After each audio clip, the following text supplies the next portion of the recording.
Om Namah Shivaya, Om Namo Narayana, Jai Baba Yo Privale Ki Jai. Bodhi Baba Yo Privale Ki Jai. Bole Baba Yo Privale Baba Sevagiriji Maharaj Ki Jai. Bodhi Taraguru Bhadi Baba Giriji Maharaj Ki Jai. Bueno, estamos aquí en el retiro espiritual, Tantra y Sexualidad. Hemos disfrutado de un tiempo en compañía, en congregación. Ahora viene una charla alrededor de la magia del Tantra en la noche. La oscuridad tiene un gran misterio.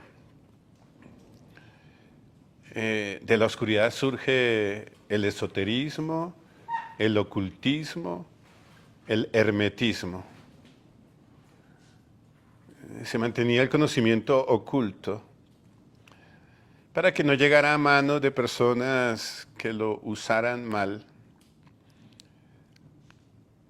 Este conocimiento secreto, cuando llegaron invasiones como los romanos, los mogoles,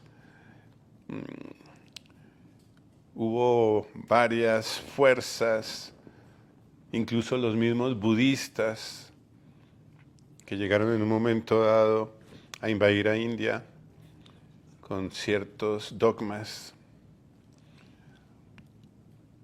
Cuando llegaron los españoles, llegaron los portugueses, los ingleses, el conocimiento más profundo, más importante, fue guardado. Se llama Gupta. La palabra Gupta significa cuevas y fue guardado en esas cuevas. Encontramos en India muchos templos construidos en cuevas. Allí desarrollaban sus cultos, sus prácticas místicas escondidas de esa visión inquisidora, porque hubo una visión inquisidora que hacía persecuciones y mataban a las personas, los metían a las cárceles por hacer prácticas que al juicio de los fundamentalistas y inquisidores eran cosas que no entendían y por consiguiente las satanizaban. Eso no solo pasó aquí en India, también pasó en Colombia con la persecución que hubo a las culturas indígenas, a los hombres sabios llamados chamanes, a las mujeres sabias que las llamaban brujas, pero era una visión satanizada de prácticas que eran difíciles de entender. En la India pasó igual. Hay un templo, se llama Kanjur-Raho. En ese templo se ven las devadasis. Las devadasis son como las sacerdotisas de los templos. Y ellas, en estos templos de Kanjur-Raho, se ven danzarinas, desnudas, con Shiva, desnudo, en diferentes posturas del Kama Sutra, y estaban decorando los templos. Cuando llegaron los puritanos ingleses, se escandalizaron. Pero ¿cómo ellos van a alabar como la desnudez? ¿Cómo van a adorar la sexualidad? Y empezaron a destruir esos templos. Pero eran muchos templos, eran cientos de templos. No pudieron destruirlos todos, pero los mutilaban. Los que iban descubriendo los iban destruyendo. Se hablaba de la sexualidad sagrada en ese entorno de esas culturas antiguas. Las Devadasis eran danzarinas, eran poetas, eran expertas en el teatro, eran mujeres sabias. Ellas estaban casadas con Shiva y eran sacerdotisas que estaban viviendo allí en estos templos especiales. Todo esto se desarrolló en lo que conocemos como el chivaísmo de Cachemira, en donde se empezó a hacer prácticas tántricas muy especiales, en donde se veía la sexualidad como un camino de realización de Dios, un camino para lograr el samadhi, el nirvana, estados elevados de conciencia a través de la sexualidad. No se veía la sexualidad como se ve aquí en Occidente, morbo, lujuria, pornografía. Era una visión, la visión occidental es bastante oscurantista, diría yo, con respecto a la sexualidad. ¿Por qué? Porque es pecado, es mala. La serpiente del paraíso hizo caer a Adán y Eva y la idea es que fue a través de la sexualidad. Y las mujeres son malas porque hacen caer a los hombres en el pecado. Y hubo mucha persecución, por ejemplo, en Israel. Las mujeres que eran infieles las apedreaban, las mataban, las que eran mujeres adúlteras. Y todo eso lo heredamos nosotros del judaísmo y luego llega las corrientes judeocristianas, el catolicismo y eso, con esa imagen. El sexo es malo, es pecado, la desnudez no es buena.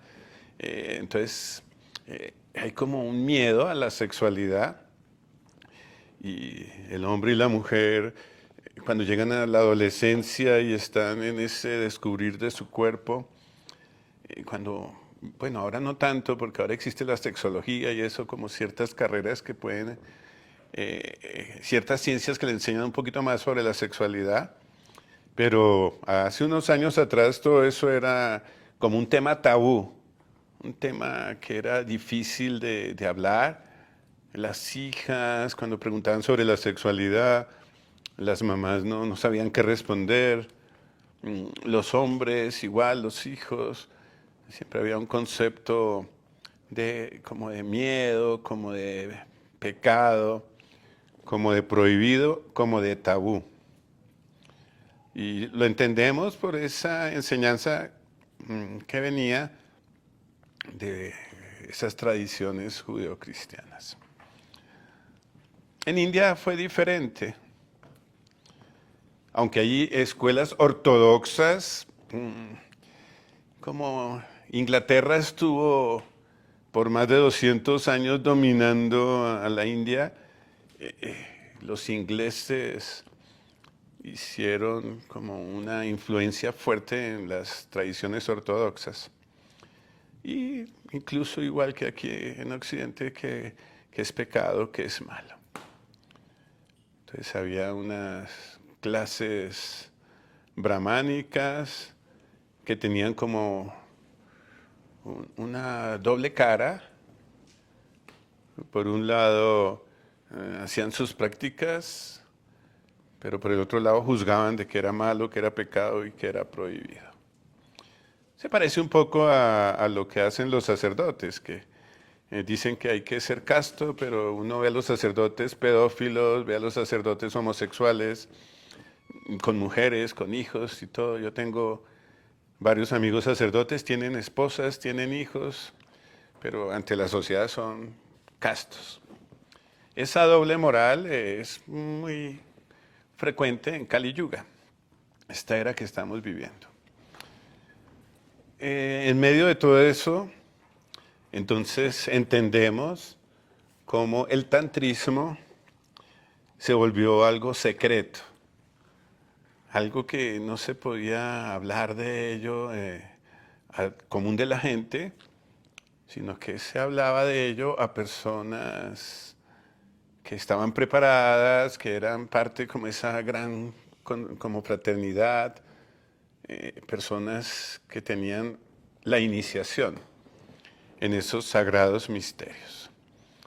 Y se empezaron después a descubrir los diferentes textos tántricos que habían sido guardados en las cuevas, los guptas, en esas cuevas donde estaban los templos construidos allá debajo de la tierra con sus deidades, y que eran deidades en donde la sexualidad no era vista como algo pecaminoso ni malo, sino que se veía esas esculturas de las diferentes posturas del Kama Sutra. El Kama Sutra es un texto que habla de la sexualidad de forma muy interesante, es decir, como la sexualidad como algo natural que tenemos los seres humanos y donde podemos, a través de la sexualidad, aprender cosas.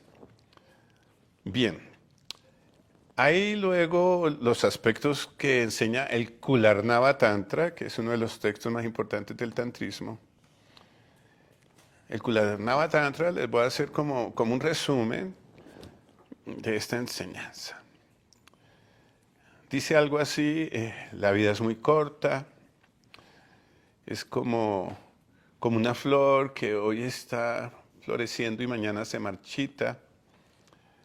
Debes aprender a aprovechar la vida, que es muy corta, para lograr la realización del ser, la autorrealización. Lograr la meta de todo ser humano. Entonces viene, bueno, ¿cuál es la meta? Ya habíamos hablado esta mañana o esta tarde que hablamos que la meta es la felicidad.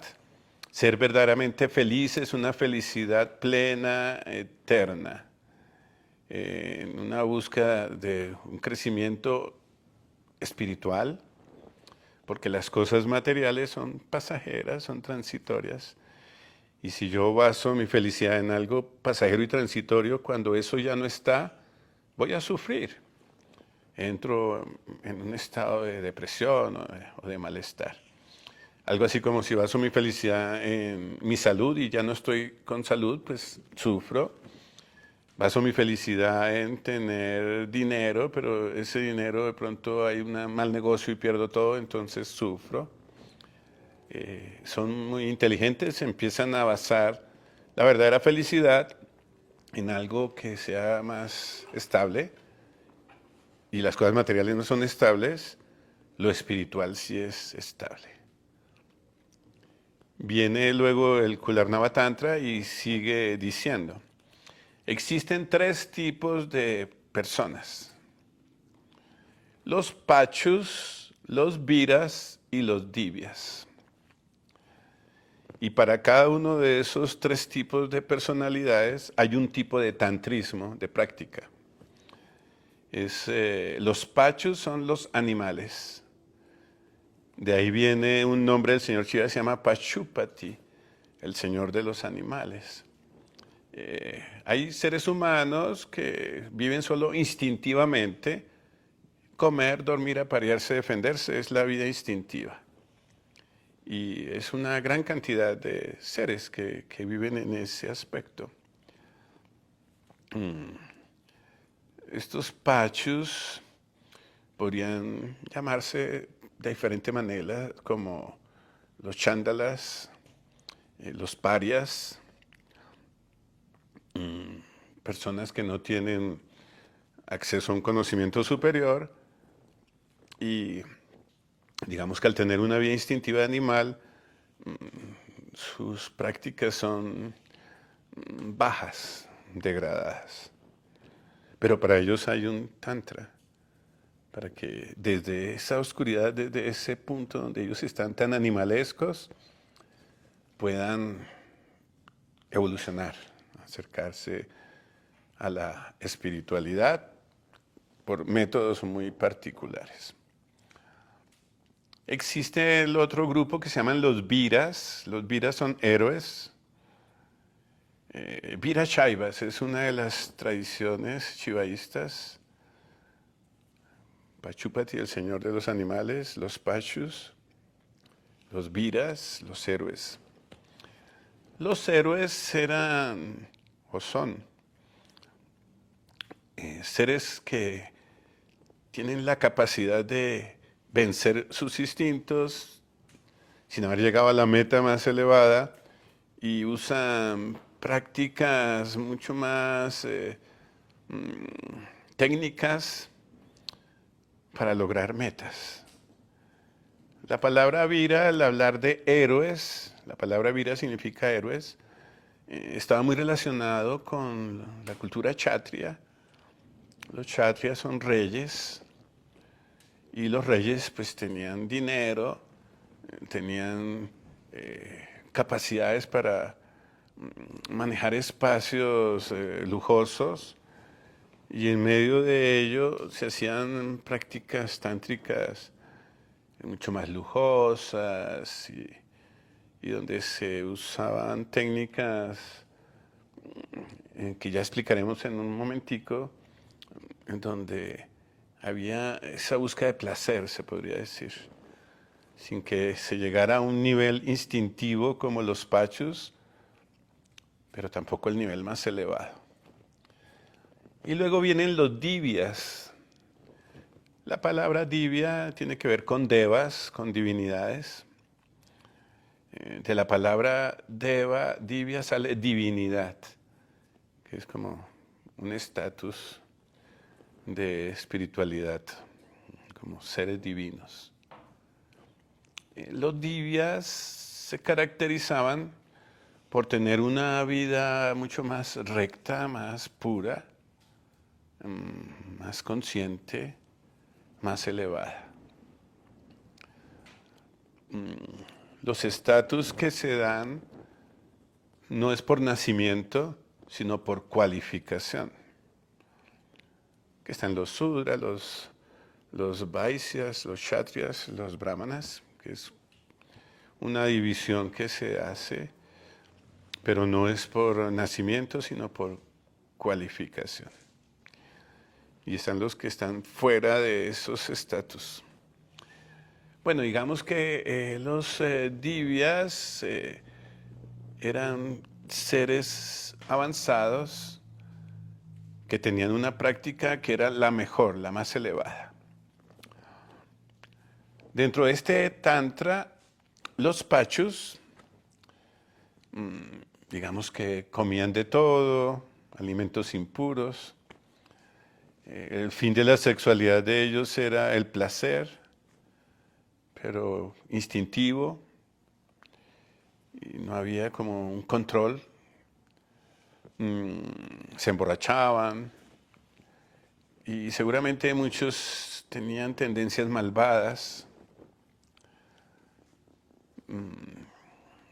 a veces sin ser conscientes de qué es lo bueno y qué es lo malo por la ignorancia misma.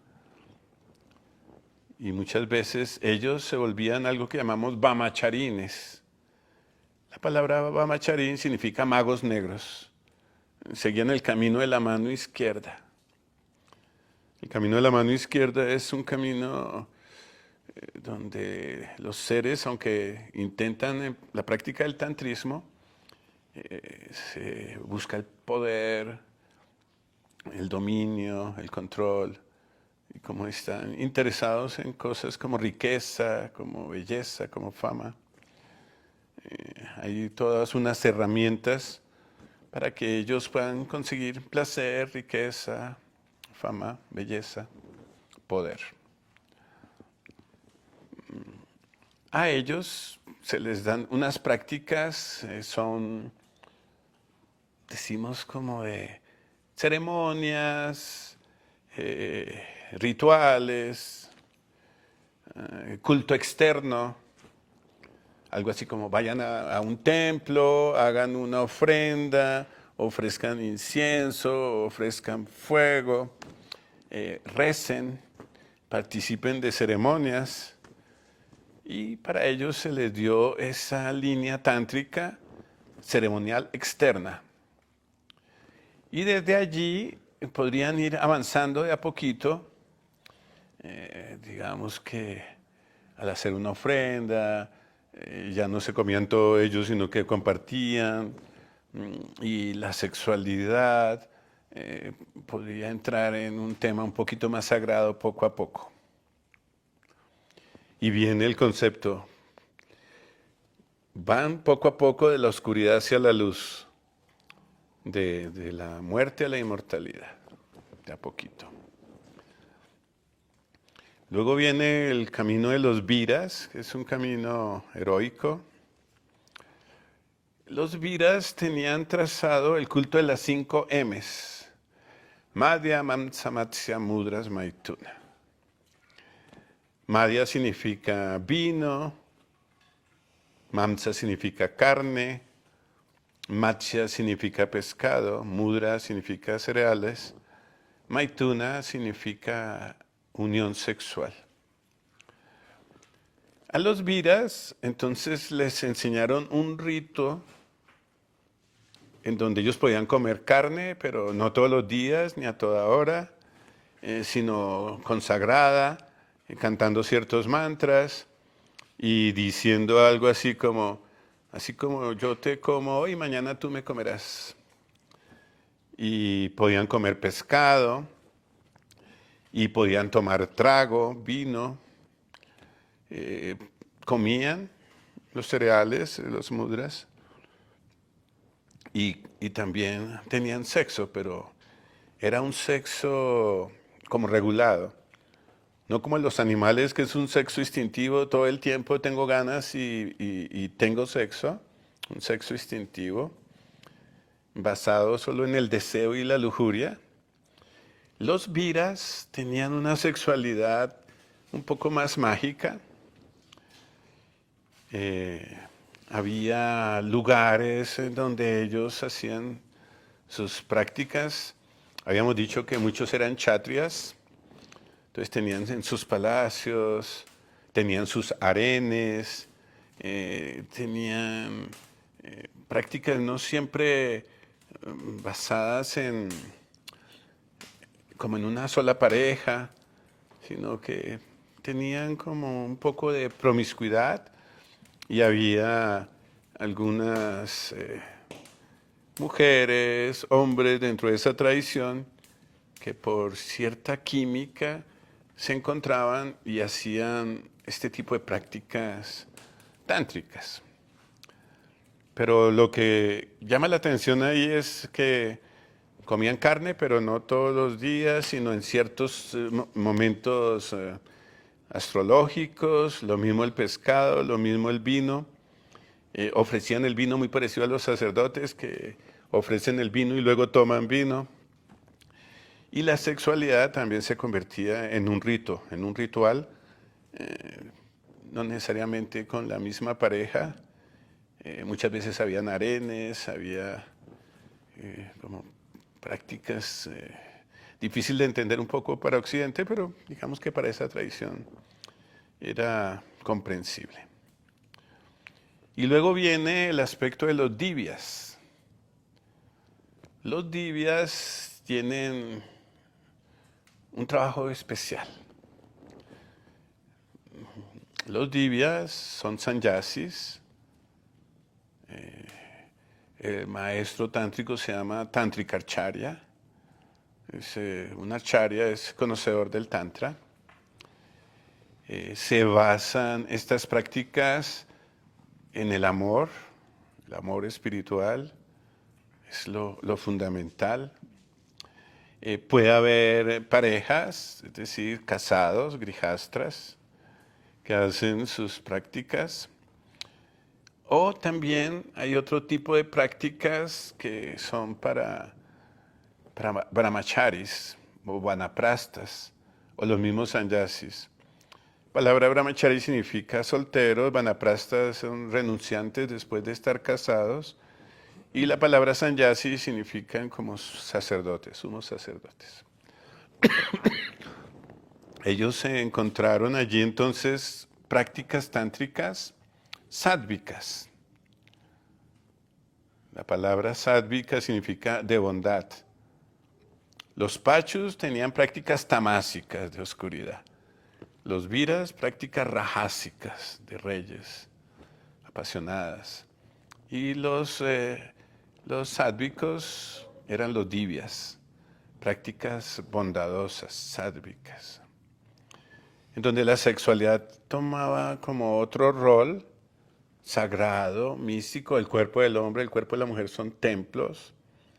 Cuando hay la posibilidad de un encuentro del sagrado Maituna, es una práctica en donde se está buscando no la lujuria, no un orgasmo, no un clímax, sino que se está buscando el samadhi, una experiencia mística elevada, donde ambos, la pareja, pueden experimentar a Dios a través de la práctica. El hombre toma el rol de Shiva como Dios y la mujer toma el rol de Shakti como la diosa. Y es una unión no de dos animales ni de dos egos, sino la divinidad como Shiva y como Shakti que se unen para experimentar el samadhi. De ahí entonces surge todo un rito. Y entonces viene este simbolismo.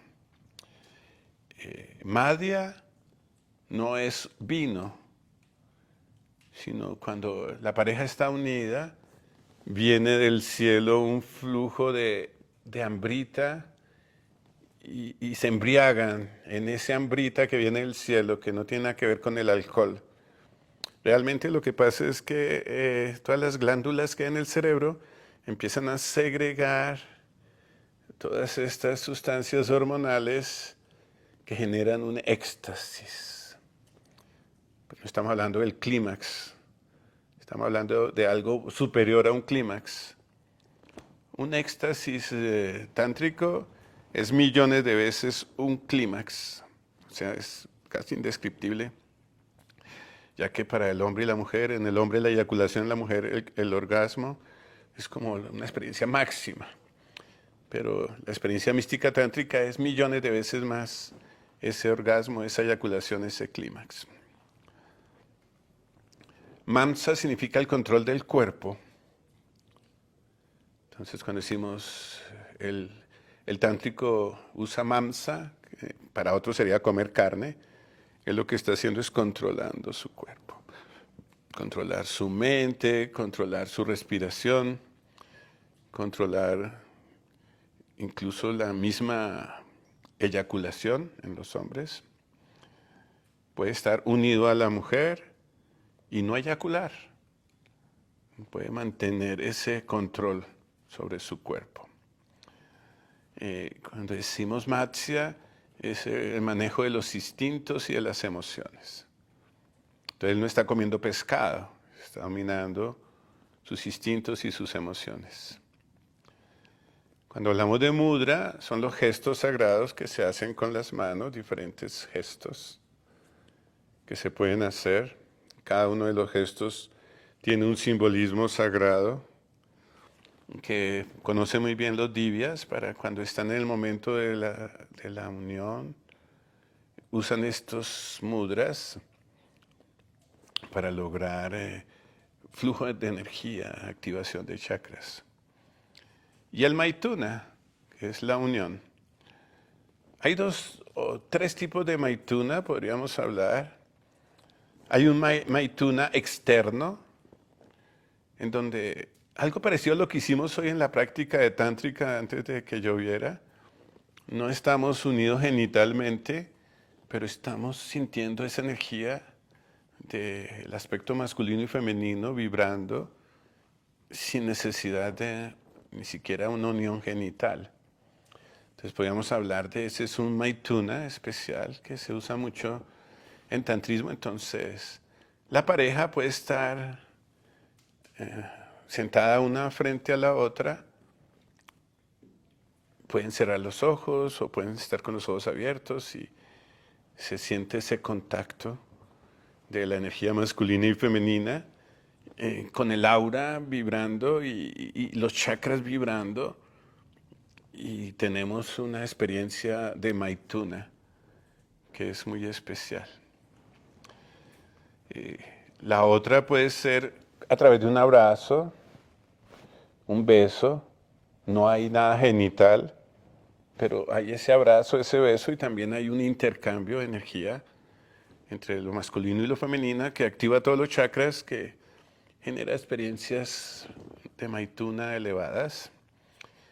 Y la tercera pues sería la unión genital, que se hace en unas posturas yógicas especiales a través de técnicas de respiración.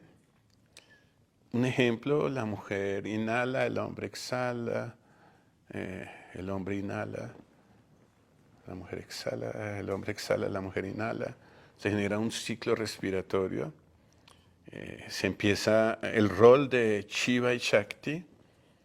Entonces no son dos egos ahí unidos para tener sexo, sino que son dos almas buscando esa experiencia del samadhi a través de la misma sexualidad mágica.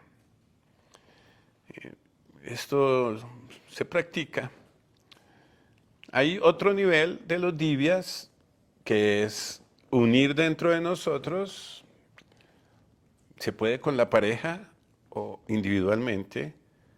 La energía lunar y solar puede ser en la base de la columna del primer chakra o aquí arriba en el entrecejo, donde las dos corrientes llamadas energía solar y lunar se unen dentro de nosotros y generan ese gran matrimonio místico.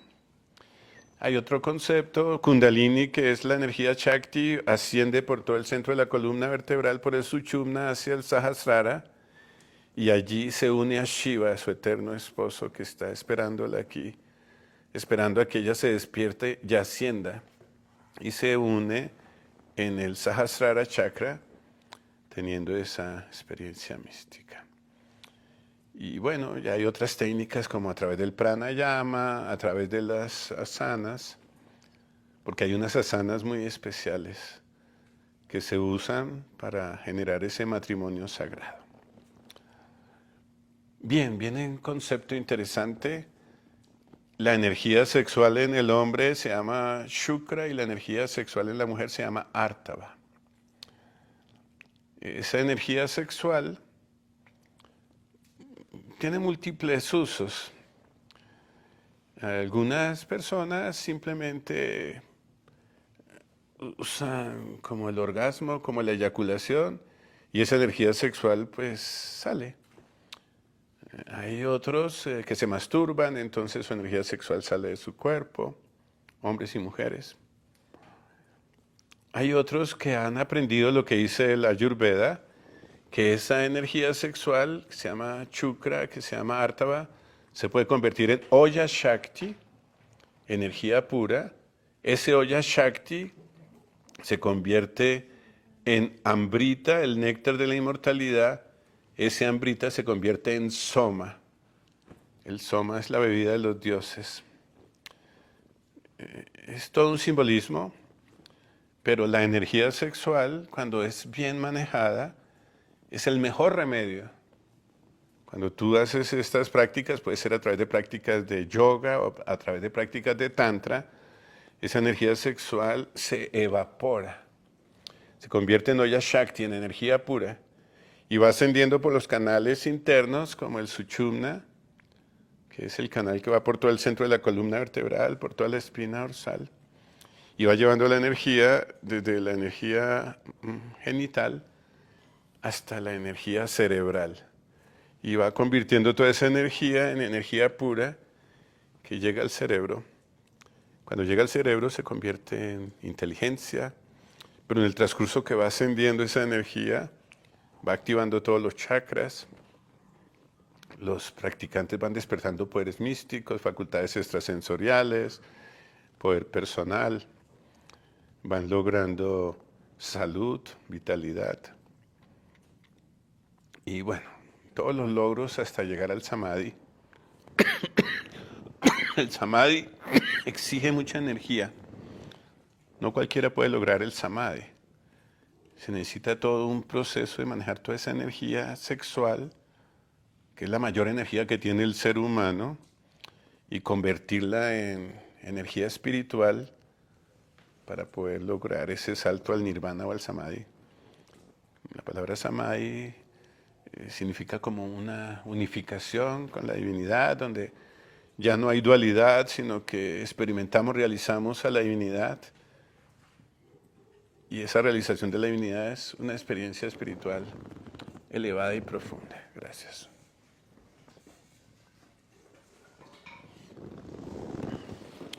Entonces, como vemos, el Tantra aborda muchos temas y muchas cosas tienen que ver con la sexualidad.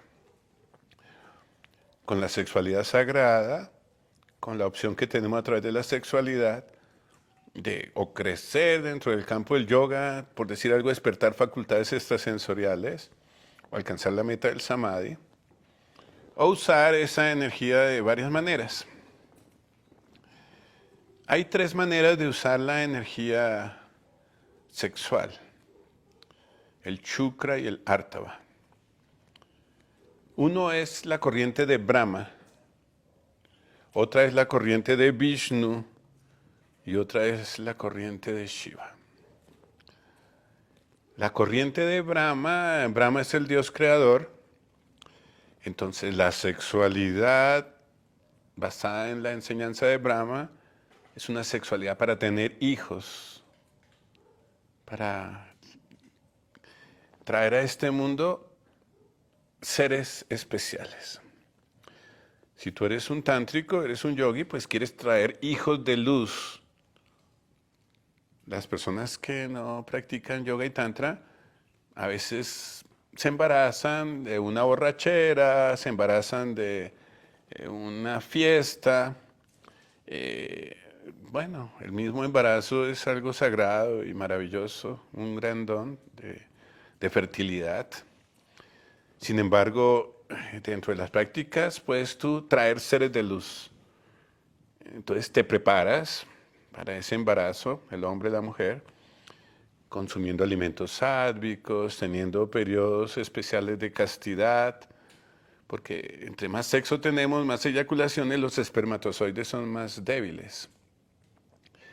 Si tú tienes periodos apropiados de castidad, esos espermatozoides son más fuertes y por consiguiente se va a tener un hijo con mejor salud, más vitalidad.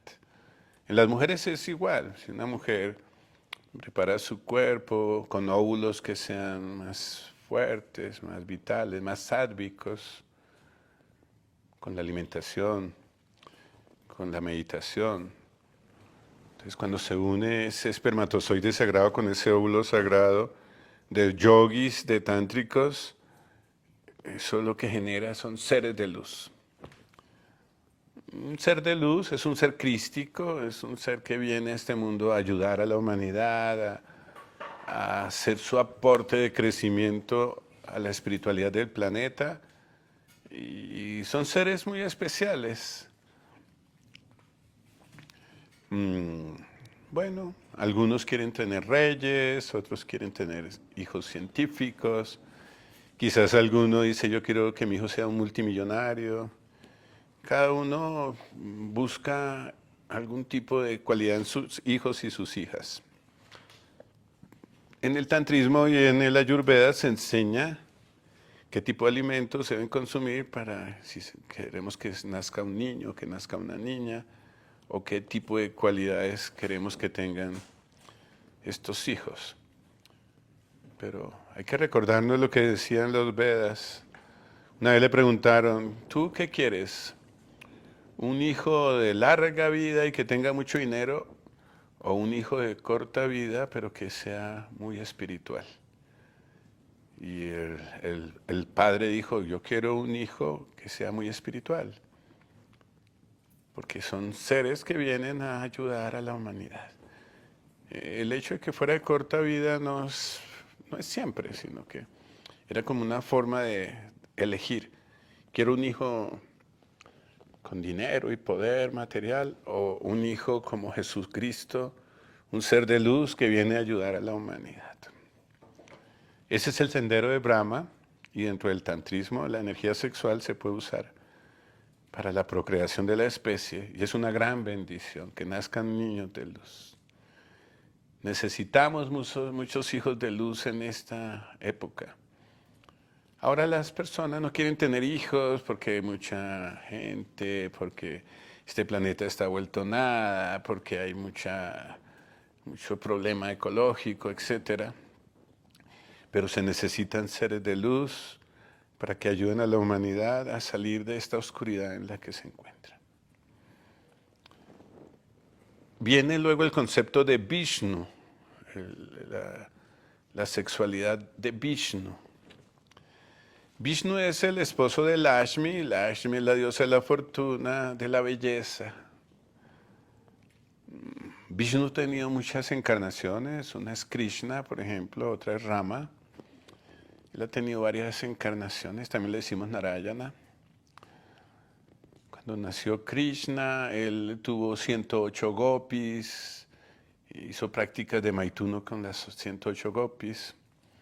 Luego se casó con 16,000 reinas y con cada reina tuvo de a 10 hijos y a cada reina le dio un palacio. Era un avatar de Vishnu muy sexuado. Cuando viene Rama pasa lo mismo, estuvo con Sita, se enamoró mucho de ella, pero luego Sita se fue al bosque con su guru Vachista y él se quedó cumpliendo con su función de rey con un harén. Realmente Vishnu siempre que ha aparecido tiene un concepto de una sexualidad muy activa y lo que Vishnu busca es placer. Entonces la sexualidad de Vishnu es una sexualidad de placer. En muchas parejas que no quieren tener hijos, si quieren tener mucho sexo, planifican dentro del tantrismo y es permitido planificar, no es un pecado ni nada malo. Lo ideal es planificar antes de que haya abortos, porque hay ahora algunos métodos de planificación que son abortivos. Y dentro del yoga y el tantra no se piensa en lo del aborto, se piensa en planificar de alguna manera, con diferentes métodos, sin que haya esa fecundación para no generar karmas. Hay métodos del ritmo donde se puede tener ciertos encuentros. Húmedos significa con eyaculación o secos, sin eyaculación. Los encuentros húmedos se pueden usar a través del método del ritmo, donde el hombre puede eyacular y la mujer puede llegar a su orgasmo con toda la tranquilidad, si no están buscando un hijo, un embarazo. Entonces ahí viene el término de la sexualidad sagrada, donde también las parejas pueden encontrar el placer y la expresión del amor a través de la sexualidad. Pero ahí viene la reflexión, claro. Cada eyaculación, ¿cuántos espermatozoides? Si no estoy mal, son 60 millones de espermatozoides que hay en cada eyaculación. Se necesita mucha energía para volver a recuperar esos espermatozoides que salen en una eyaculación. Y a la hora de pensar, no es como un buen negocio, ya que voy perdiendo mucha energía y esa energía después la necesito recuperar. A veces se generan enfermedades o pérdida de fuerza de voluntad. Una persona que vive solo pensando en el placer, no tiene fuerza de voluntad y se vuelve una persona manipulable y se enreda en el samsara. Pero está bien, el tantrismo habla de esa sexualidad de Vishnu. Y luego viene la sexualidad de Shiva. La sexualidad de Shiva es la sexualidad sagrada. Brahma crea el universo, entonces quiere seguir sustentando ese universo, quiere seguir creando universo. Vishnu es el sustentador, quiere mantener este universo.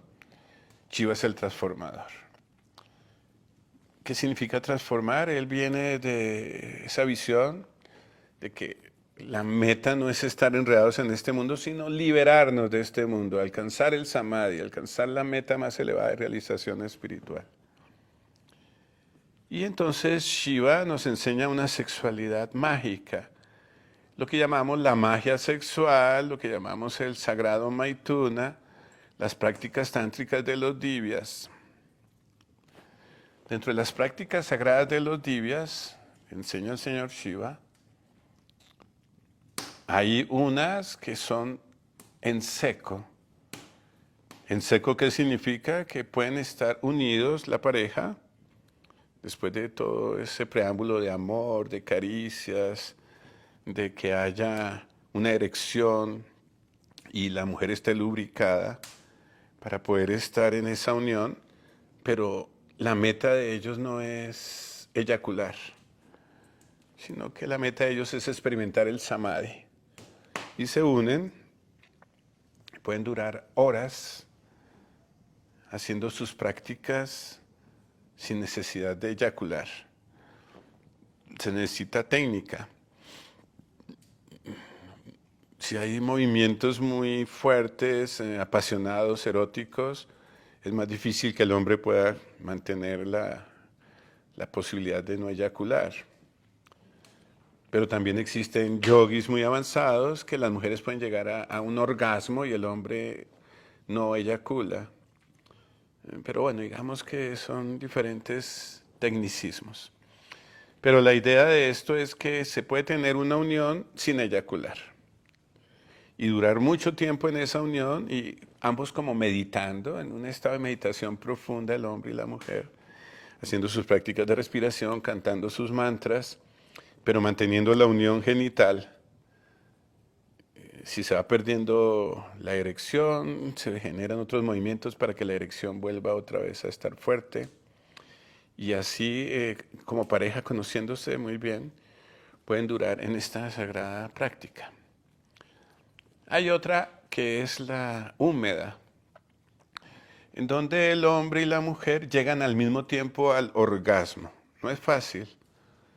A veces llega primero la mujer, a veces llega primero el hombre, pero cuando los dos llegan al tiempo, hay un intercambio de energía mágica con la conciencia que se tiene en el Tantra. El hombre le entrega toda esa energía solar a la mujer entrega toda su energía lunar al hombre, los dos se enriquecen, se llenan de luz, se llenan de amor. Este tipo de práctica o puede ser para procrear o puede ser para simplemente tener una experiencia de intercambio energético, de crecimiento, de activación de chakras, de estímulo de kundalini. Y no estamos cerrados como otras escuelas que dicen, es que si el hombre eyacula eso ya es pecado y se va para el infierno. Porque conocemos escuelas que son muy fanáticas en lo que tiene que ver con el manejo de la sexualidad, como las escuelas gnósticas cristianas, que ellos ven la eyaculación como el peor pecado. Pero son erróneos esos conceptos dentro del Tantra. La opción de tener un encuentro húmedo es posible y se puede planificar para que los dos lleguen a ese estado de plenitud como parejas y experimentando a Dios. El hombre representa el rol de Shiva, la mujer de Shakti, y cuando están unidos, el hombre y la mujer en esa eyaculación, en ese momento de orgasmo, experimentan a Dios, experimentan el samadhi, un maituna samadhi, un momento de éxtasis que nos va acercando luego a un samadhi más profundo, más elevado. Hay veces de eso que estamos hablando, surgen los brahmacharines, que son magos negros. Entonces hay mujeres que le roban la energía al hombre y ellas se enriquecen, el hombre se acaba. Hay otras que son hombres los que roban la energía a la mujer se envejece, se acaba, el hombre se llena de vitalidad.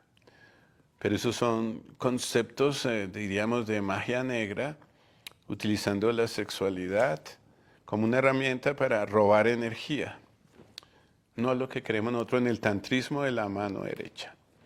El camino de la mano izquierda es un camino de búsqueda de placer, sensorialidad, poder, y a veces se hacen cosas inapropiadas. que es inapropiado de acuerdo al Sanatana Dharma, aquello que infringe el Dharma, como el ahimsa, la no violencia, satyan, el vivir en la veracidad de que somos Brahman, el brahmacharya, los procesos de pureza, y bueno, lo que es el mitahara, la alimentación sádvica. El camino de la mano derecha es un camino no fácil, pero es un camino apropiado para llegar a la meta que queremos todos, que es la meta del samadhi, el nirvikalpa samadhi. Dice el Kularnava Tantra, hay como dos caminos, el de la izquierda y la derecha. Hay un camino que es el del placer y nos perdemos y nos enredamos en el samsara. Y está el otro camino de la rectitud, camino del yoga, que nos lleva hacia la meta, a ese encuentro con la divinidad suprema, que nosotros no lo llamamos iluminación, lo llamamos samadhi, pero sí pasamos por un estado de iluminación, de claridad, de espiritualidad, para alcanzar la meta más profunda. Bueno, eso es como más o menos la charla que les tenía preparada para hoy. Me gustaría que si tienen alguna pregunta, alguna duda, alguna inquietud, algo que quieran, tengan algunas dudas con respecto al tantrismo, ya sean cosas técnicas o cosas más filosóficas, pues podemos entrar en una sesión de preguntas y respuestas. Yo creo que ya podemos apagar la transmisión. Om Namah Shivaya, Namo Namah.